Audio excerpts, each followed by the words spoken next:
Hi there. The year is 38,581.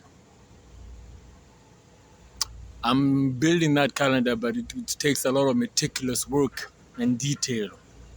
Backtracking and realigning, recalibrating.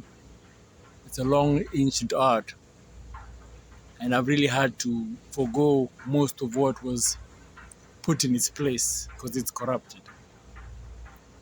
Most of the emperors of the Unholy Roman Empire, they did so much and they went so berserk in persecuting one of the early formations of the Yeshua followers.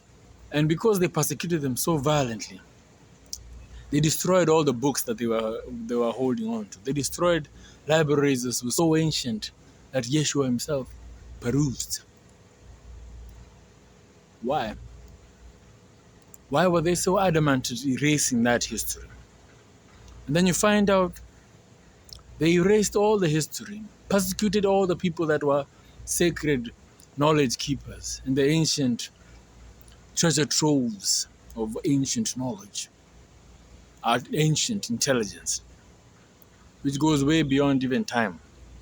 Some of that knowledge was older than the sun itself. But they were persecuted, you see, and they destroyed and burnt all the library and all the books. And then you find out that this unholy Roman Empire, it took advantage of this Yeshua personality, this persona, who did incarnate and did live a life. But because they wanted to maintain the control that they needed to control, they took the book that was so powerful. It was not a conversion of the king and the king became a disciple. No. They took over the whole doctrine. They took over the whole spiritual tradition. Completely extracted the mysticism that Jesus was emanating, because they even created the name Jesus. Jesus Christ. His name was Yeshua. Yeshua ben Maria. But they created.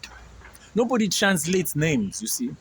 It's a forbidden act to translate a name. It's like giving a person a name. It's like a baptism.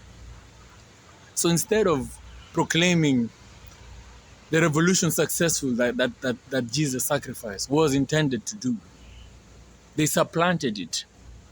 They replaced the emancipation of all the prisoners and the liberation of all souls who were suffering into the absolute worship of the state.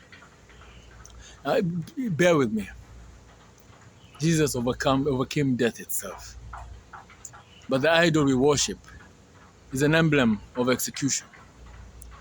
The idol we worship is an emblem of capital punishment in case you have the idea to go against the state. Bear your cross, carry your cross. That was not Yeshua's cross to carry. That was the powers that be that put in place an authority to make you fear a power that can even kill a god. So you end up bowing it down and worshiping the power that can kill a god. And they put words in his mouth. I won't lie. Sometimes I have to listen with my spirit to ascertain what is in this book that is the state's power and what is it that is God's word. Because when you are told to pay unto Caesar what belongs to Caesar, Caesar is dead. Nothing belongs to Caesar. You cannot carry anything with you in this world.